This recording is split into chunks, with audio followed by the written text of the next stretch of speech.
അപ്പാനി ശരത്തും അനിമോളും കൂടി അനിമോളുടെ ബെഡിൻ്റെ അടുത്ത് വരുവാണ്. അപ്പോൾ അപ്പാനി ശരത്ത് പറഞ്ഞാൽ നമുക്ക് ഇവിടെ ഇരുന്ന് സംസാരിക്കാമെന്ന് പറയുന്നു. അപ്പോൾ അനിമോൾ പറയുകയാണ് പുറത്ത് സപ്പോർട്ട് എങ്ങനെയാണെന്ന് ഓർത്ത് എനിക്ക് പേടിയാണ്, ഓരോരോ പ്രശ്നങ്ങളുള്ളതുകൊണ്ട് നെഗറ്റീവ് ആവുമോ എന്ന് ചോദിക്കുന്നു. അപ്പോൾ പറഞ്ഞു ഏയ് അതൊന്നും പേടിക്കണ്ട, ഒരു നെഗറ്റീവ് ആകത്തില്ല എന്ന് പറയുന്നു. അപ്പോൾ അപ്പാനി പറയുന്നു അത് ശരിയാണ്, ഇപ്പോൾ അടുത്തൊരു പ്രശ്നമല്ലേ അനീഷിൻ്റെ.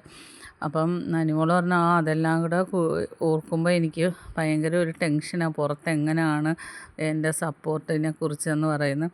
അനിമോൾ പറയുകയാണ് എന്നിട്ട് എനിക്ക് ഓരോന്ന് മാറുമ്പോൾ ഓരോരോ പ്രശ്നങ്ങൾ തന്നെ, എൻ്റെ കഷ്ടകാല സമയമാണെന്ന് തോന്നുന്നു എന്ന് പറയുമ്പോൾ അപ്പാനി പറയുന്നത് ഈ കഷ്ടകാല സമയമല്ല, ഇപ്പം നല്ല സമയമാണ്, നല്ല കാല സമയമാണെന്ന് പറഞ്ഞിട്ട് പെട്ടെന്ന് അനിമോളുടെ ടെൻഷൻ കണ്ടുകൊണ്ട് പെട്ടെന്ന് പ്ലാച്ചിയെ ചൂണ്ടിക്കാണിച്ചിട്ട് അനിമോൾക്കൊരു ക്ലൂ കൊടുക്കുവാണ് പുറത്തെ സപ്പോർട്ടിനെ കുറിച്ച്.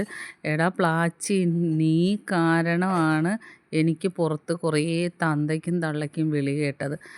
അനിമോളുമായിട്ട് ഞാൻ വഴക്കിട്ടപ്പോൾ ഞാൻ നിന്നെ എടുത്ത് എറിഞ്ഞപ്പോഴത്തേക്കും പുറത്തുള്ളവർ എന്നെ തന്തയ്ക്കും തള്ളയ്ക്കും വിളിച്ച് കേട്ടോടാന്ന് പറയുന്നു.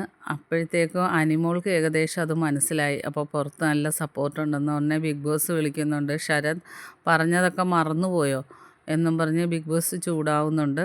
അപ്പോൾ ഉടനെ അനിമോൾ ഒരു ഡയലോഗ്, എനിക്ക് ശരത്ത് പറഞ്ഞതൊന്നും മനസ്സിലായില്ല ബിഗ് ബോസ് എന്ന് പറയുന്നു.